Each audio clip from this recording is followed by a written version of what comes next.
Lake Tanganyika, a millennia-old tapestry of culture, ecology, and resilience in East Africa's heart. Welcome to Gaze into Cinema Lake Tanganyika, the second most profound freshwater lake on the planet, arranged in the incomparable Break Valley of East Africa flaunts a captivating history that traverses land ages, old civic establishments, pilgrim experiences, and current difficulties. Its waters, shared by the nations of Burundi, Tanzania, Zambia, and the majority-rule Republic of the Congo, hold the tales of different societies and environments, making Lake Tanganyika a one-of-a-kind and critical element of the African mainland. Lake Tanganyika's set of experiences goes back a huge number of years, molded by the land powers that shaped the East African break. The lake is important for an arrangement of fracture valleys that are gradually pulling separated, making a sensational scene. The structural movement in the district prompted the development of Lake Tanganyika, making it one of the most seasoned and most old lakes on the planet. The shores of Lake Tanganyika have been home to human networks for millennia. Archaeological proof proposes that early people possessed the area, depending on the lake, for food and exchange.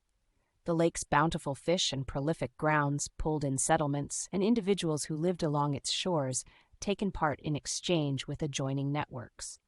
As human social orders in East Africa grew, strong realms and realms arose, making a permanent imprint on the historical backdrop of Lake Tanganyika. The Bemba public, for instance, laid out a realm in the district, and their social and monetary impact reached out to the lake's shores. The realm of Burundi, with its underlying foundations in the 1700 years, likewise assumed a critical part in the lake's set of experiences.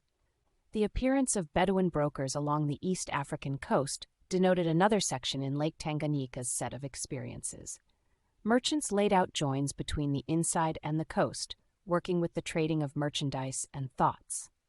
Bedouin impact added to the improvement of Swahili as an exchange language the district. In the 19th 100 years, European pilgrims put their focus on the African inside. Dr. David Livingstone, the eminent Scottish preacher and traveler, visited Lake Tanganyika during the 1800s. His investigations, alongside those of others like Richard Burton and John Speck, filled European premium in the locale.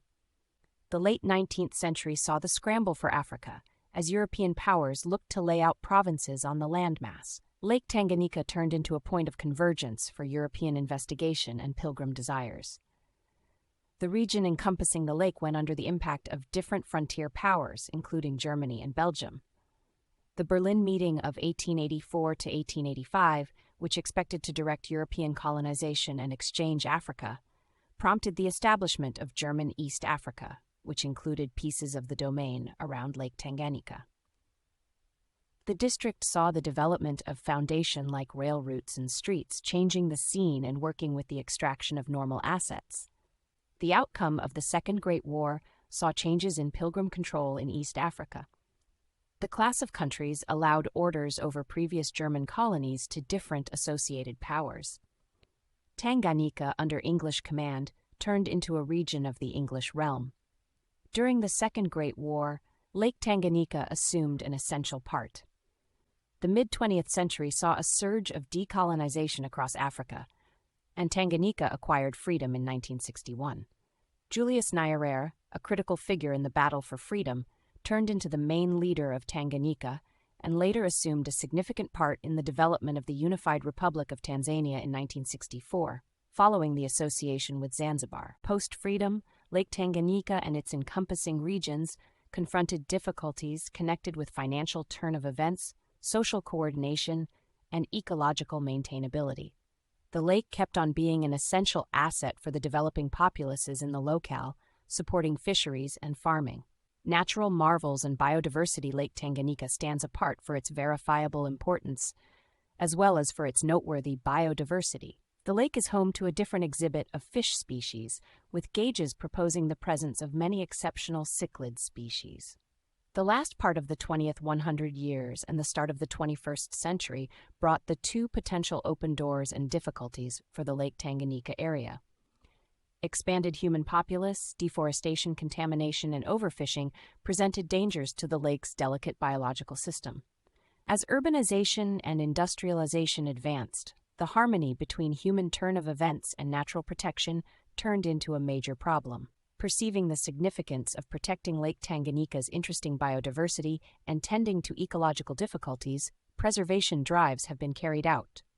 Public states, worldwide associations, and neighborhood networks have teamed up to advance maintainable fishing resources, safeguard environments, and bring issues to light about the lake's natural importance.